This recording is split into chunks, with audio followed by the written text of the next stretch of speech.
Yo! What's up? What's up? Ayan, kamusta mga utol? And then welcome sa video na ito. So once again, this is pa yung kaibigan ni Kiko. By the way, sa mga hindi pa nakapag-subscribe or nakapag-follow dyan, yes, alam nyo na po yung dapat ninyong gagawin. Which is, sapat na po yan para mas lalo pa talaga tayong maggaganahan. Okay? So ito, dagdagan ko na naman ang inyong mga kaalaman. Kasi ito ha, ang magiging topic natin sa video na ito ay rason kung bakit hindi ka pinapakawalan kahit may other woman siya. Okay? So ito mga utol, nasa situation ka ba sa ngayon na may third party na involved or let's say may other woman yung partner mo. Pero gusto mo na sanang kumalas and then hindi ka naman niya pinapakawalan or ayaw kanyang pakawalan. So ito ngayon mga utol, this is a matter of love and lust. Okay? Ganito po kasi yan. That's why na hindi ka pinapakawalan kasi alam ng partner mong lalaki na ikaw itong nagmamahal sa kanya. Okay? And then in the first place, that's why lumapit siya sa'yo dahil minamahal ka rin niya or nagugustuhan ka niya dati. Pero, eventually, that's why nakapagloloko yung isang lalaki na kahit may other woman na siya pero hindi ka pinakawalan dahil po utol sa mga rason din na maybe yung sex life ninyo ay humuhupa. Or yung tipong parang wala nang kagana-gana or hindi na siya na-excite. Okay? So ngayon, pagdating naman sa ibang babae, karamihan din kasi na habol lang din ng lalaki is yung katawan ng babae. Kung paano niya magalaw, kung paano niya magamit, kung paano niya matira. Yes. Oh my God. So ganun po yun mga utol. That's why hindi ka pinapakawalan dahil hindi naman love yung habol niya sa babaeng ito.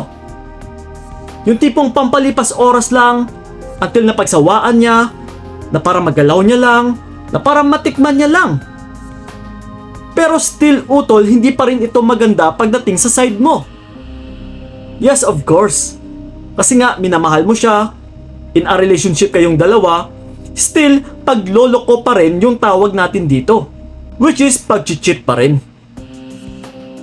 Hindi naman talaga maganda na, kahit sabihin natin, mahal ka niya, pero nagloloko siya, nakikipagtalik siya sa ibang babae, na which is, big no utol. Malaking pagkakamali talaga ito.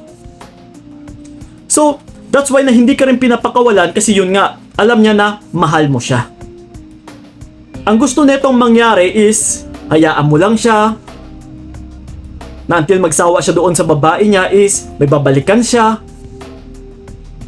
Pero again, still, pagdating naman sa side mo ay hindi pa rin talaga ito maganda. Okay? So ngayon, yung isa rin dito, utol, kaya hindi ka rin pinapakawalan, dahil ang gusto nga nitong mangyari din, na sa oras na siya ay magsawa doon sa other woman o sa kung sino man yung babae niya o sa kabit niya is once na magsawa siya doon ay may babalikan siya na ikaw ito. Isa po yan sa rason na hindi kanya pinapakawalan para hindi rin siya mawalan.